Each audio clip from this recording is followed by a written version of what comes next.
Français parlent aux Français.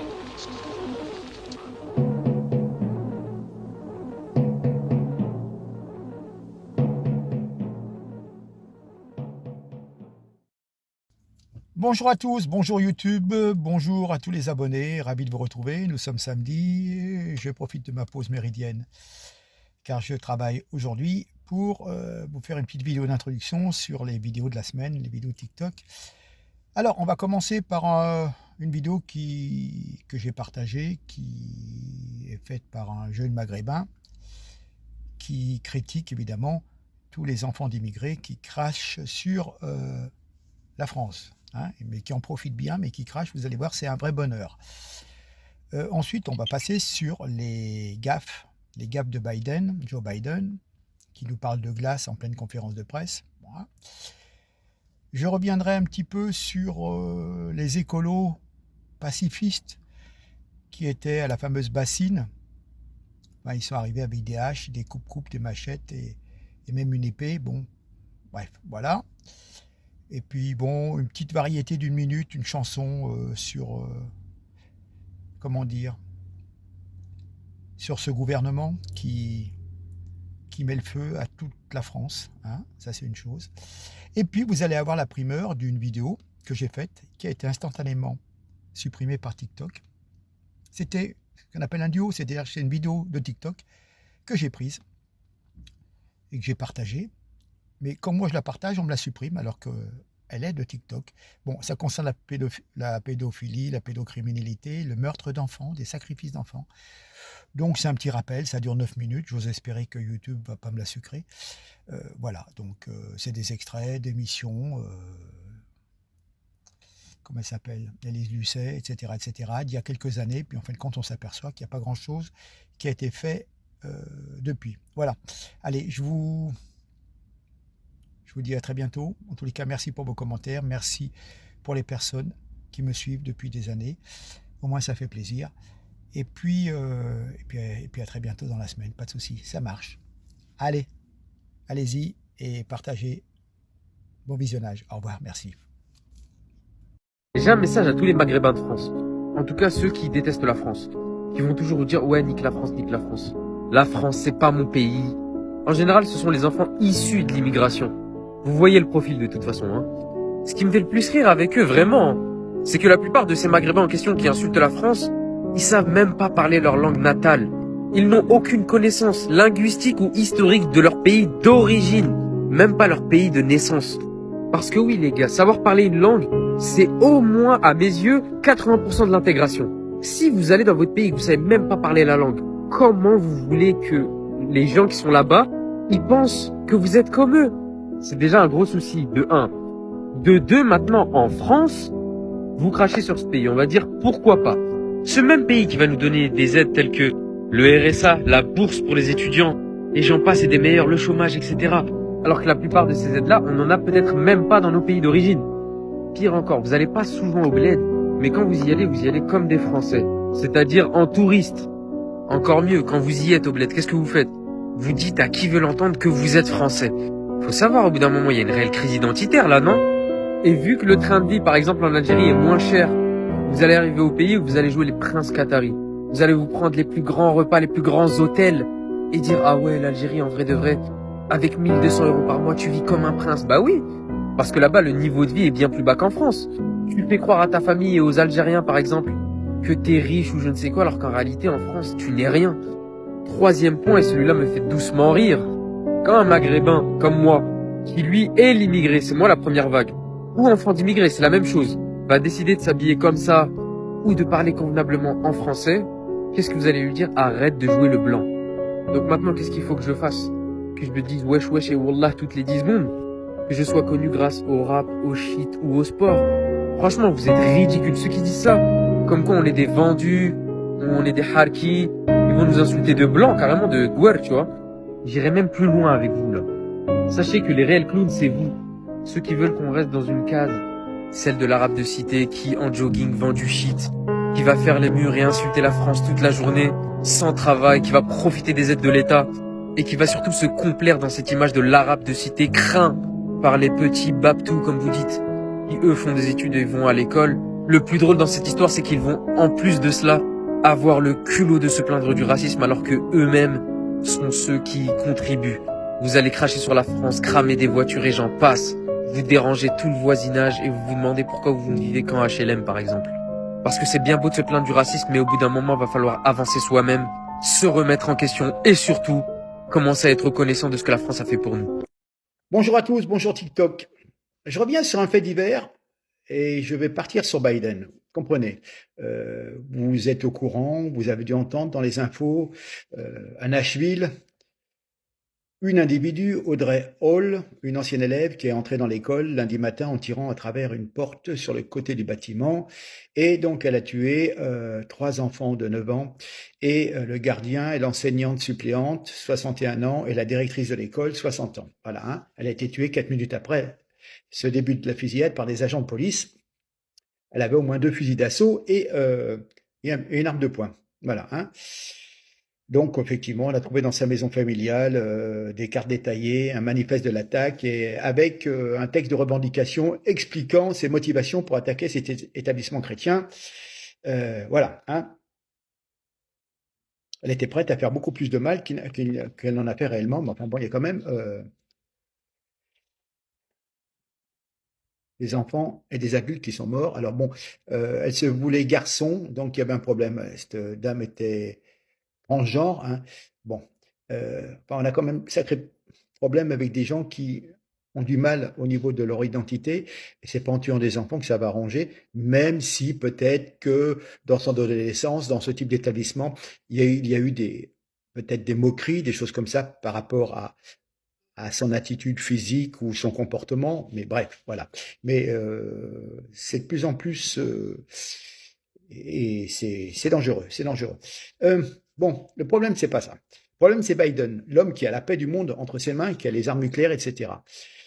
Et donc il y a eu un quiproquo et il devait faire une déclaration sur cette fusillade et on l'a entendu plaisanter. Vous allez avoir la vidéo. Il a dit: je suis descendu de mon bureau parce que j'ai cru entendre qu'il y avait de la glace. Voilà.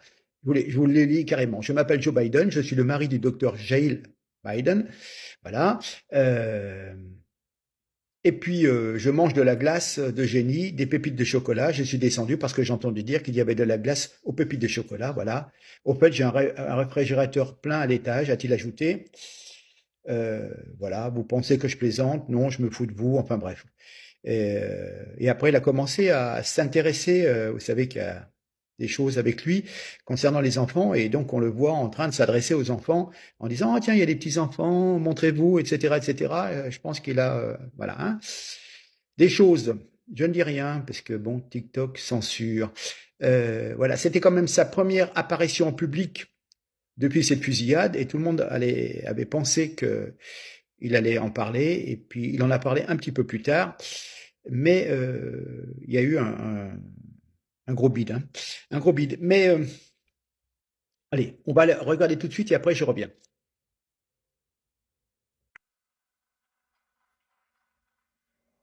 My name is Joe Biden.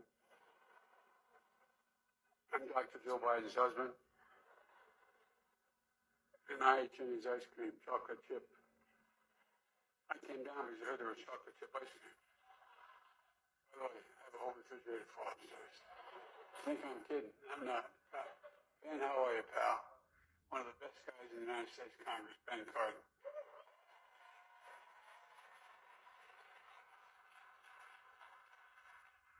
Folks, who are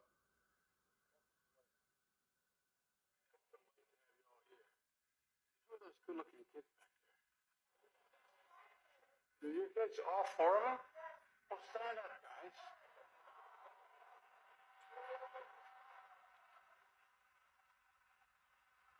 John, we'll jump back in here. Considering the moment, we there's were a told school shooting that just happened, left 3 children dead, 3 adults dead, shooters dead, and we were told you would be addressing this off the top. Yeah, it's rather surprising. I thought that a somber President Biden would have come to the podium here and addressed the school shooting. Donc, vous avez vu, c'est sidérant quand même, hein.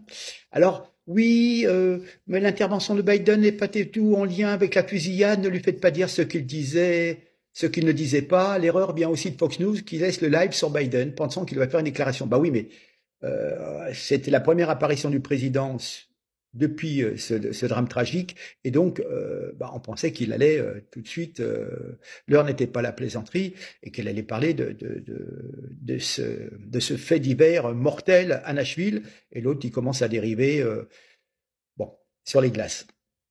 Mais c'est une habitude. Hein. Je vous passe 20 secondes d'une déclaration du 5 avril 2022, en présence de Barack et Biden le sénile, qui nous dit « Je suis Joe Biden, le vice-président de Barack Obama ». Voilà. On s'est aperçu depuis quand même pas mal de temps qu'il n'a jamais été très clair quand il s'exprime, et que je pense qu'il ne joue plus aucun rôle, et qu'il est simplement une marionnette entre les mains des va-t-en-guerre de Washington. Voilà. Bon, j'espère que cette vidéo ne sera pas censurée, c'est une constatation, je transmets simplement ces paroles. Et vous voyez, là, aucune interprétation et un sentiment de vouloir tromper les auditeurs. Je pense que cette personne, qui a déjà un âge très très avancé, n'a pas tous ses esprits, voilà, hein, n'a pas la lumière à tous les étages, c'est tout. Bon.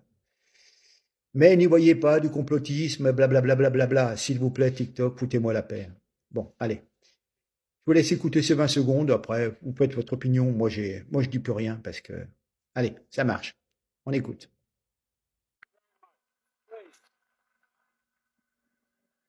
My name is Joe Biden. I'm Barack Obama, Vice President.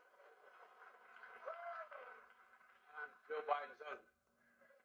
By the way, the only reason Joe's not here today.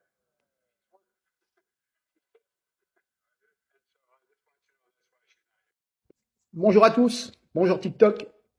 Je voudrais revenir sur ce week-end du 25-26 mars, département des Deux-Sèvres, cette fameuse bassine de Sainte-Soline où on a vu les forces de l'ordre donc s'affronter avec des militants écologistes, de pacifistes militants écologistes, certainement. Vous allez voir, comment dire, je ne veux pas porter un jugement, et j'ai assez râlé et je me suis assez emporté au moment des Gilets jaunes, la violence, sur cette violence des forces de l'ordre, dans certains cas, sur l'impunité des Black Blocs. Mais là, quand même, je voudrais vous partager une image simplement, et vous verrez par vous-même. Après, je vous partage cette information, mais on va la regarder. Regardez bien cette image. Voilà, je vous dirai après. Vous pouvez voir des bâtons télescopiques, des haches. Il y a même, on dirait pratiquement un espèce de pistolet en plastique. Des tas de machettes, de coupe-coupe et tout. Et vous avez même carrément, déjà la hache, c'est déjà chaud. Mais regardez plus haut, vous avez même carrément une épée, hein, on dirait une épée du Moyen-Âge, voilà. Hein. Vous avez les éléments, voilà, je vais vous expliquer ce que c'est. Voilà, alors il y a aussi, j'ai vu d'autres photos, des échantillons de bombes incendiaires artisanales, des couverts non utilisés, des bouteilles d'acide, des espèces de, comment dire, de sprays, de déodorants qui sont trafiqués pour pouvoir exposer, hein, voilà. Ben oui. Donc ces images sont extraites du rapport remis par la préfecture des Deux-Sèvres au ministère de l'Intérieur pour illustrer la violence des attaques des manifestants à l'encontre des gendarmes chargés de protéger donc cette fameuse bassine. Voilà. Hein. Alors, j'ai envie de, quand on vous dit c'était des simples marcheurs, voilà, hein, des simples marcheurs pacifiques qui certainement avaient emmené, bah, ils avaient une petite hache, une petite épée, mais c'était juste pour pique-niquer, pour couper le saucisson, vous voyez. Voilà. Donc, je trouve que il y a certains courants qui sont vraiment très très radicalisés, hein, sous un prétexte écologique, en fin de compte, c'est un déferlement de violence. Je ne suis pas derrière non plus les forces de l'ordre, car on sait que souvent, ben, c'est quand même très délicat la façon dont le maintien de l'ordre est assuré, et surtout sur des pauvres travailleurs qui manifestent pour leur droit à la retraite. Et les black box, eux, ont une certaine relative impunité. Voilà. Mais simplement, je voulais vous retracer ce type d'arme. Bah, écoutez, franchement, si vous allez en manifestation pour votre retraite avec une machette dans les mains, franchement, je sais pas si vous voyez, mais le policier qui est en face, il va peut-être vous balancer une grenade. Hein, voilà. C'est tout. C'est tout ce que je vais souligner. C'est quand même aller se balader avec une épée, des machettes et des haches. Franchement, à part, je vous dis pas en plus tout ce que j'ai pu voir, des tas de boules de pétanque, de gravier, de pierres, des sacs avec des pierres pour que ça fasse des projectiles pour pouvoir lancer. Vous voyez, bon. Non, non, non, non, mais on est des pacifistes écologiques, c'est pour le bien de la nature. Vous voyez, on a l'auréole, on est des saints, voilà, c'est tout. Voilà, comme quoi, franchement, et, c'est comme tout, il y a un juste milieu. Bref, allez, je vous laisse, j'espère que ça vous a intéressé. À très bientôt, n'oubliez qu'à partager, soyez gentils, et merci, à bientôt pour vos commentaires. Au revoir.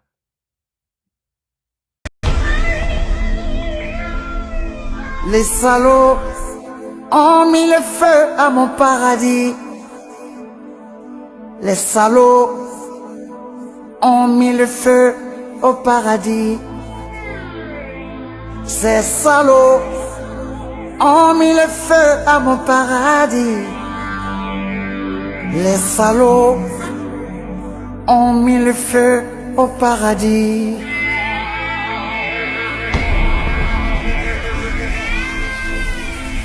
Journaliste, pyromane, politicien, mythomane, avec les prêtres corrompus et les imams vendus, ils sont bêtes et méchants. Ils ont mis le pays à feu et à sang, bêtes et méchants. Il y a bien des réseaux en France. Oui, je vais vous apporter quelques éléments. Je crois qu'il faut envisager à ce moment-là, quand on parle de réseau, sous l'angle économique. Parce que c'est un marché lucratif. Hein, les cassettes Snuff Movies se vendent entre 10 et 20 000 francs suisses. Qu'est-ce que vous voulez dire par Snuff Movies? Les cassettes avec mort d'enfants réels. Alors, j'entends, on en reviendra. Oui, ces cassettes existent. Il y a déjà quelques années en Belgique, on en a découvert, mais on en parle effectivement assez peu dans les médias. Mais elles existent. Du reste, Madame Gina Bernard, qui m'avait fait parvenir ce CD-ROM avec plusieurs photos d'enfants. Oui, ça fera l'occasion d'une enquête supplémentaire. Et qui est décédée, m'avait dit qu'elle avait aussi un CD-ROM à nous faire parvenir pour le faire sortir à la justice, mais malheureusement elle est décédée dans des circonstances assez mystérieuses et je n'ai jamais